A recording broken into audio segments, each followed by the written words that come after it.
मारे सासू नंदा का नखरा तो देखे जिया देखे अपन मारे देवर जी का नखरा तो सातवां आसमान पर है। भाभी पर तो ये रोब झाड़ सी मन तो दो एड़ा ही कपड़ा चाहिए बेबी प्रेस करेड़ा दिन का 3-3 जोड़ी कपड़ा बदल सिर खानो खाती टाइम पर नाक चढ़ा सी मैं तो गोभी कौन खाऊं मैं तो भिंडी कौन खाऊं मैं तो पुलाव बना दे मैं तो पनीर बना दे।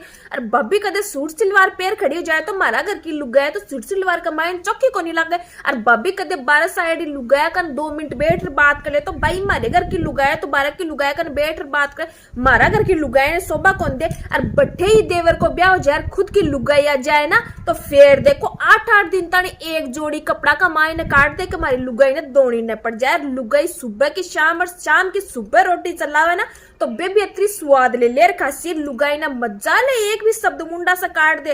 और फिर तो चाहे लुगाई सूट सलवार पेरो चाहे जींस टॉप पेरो मजा ले एक भी मुंडा से कोई भी बात भी न खेदे। अरे खुद की लुगाई तो लगे सी चौकी और भाभी पर रोब जड़े।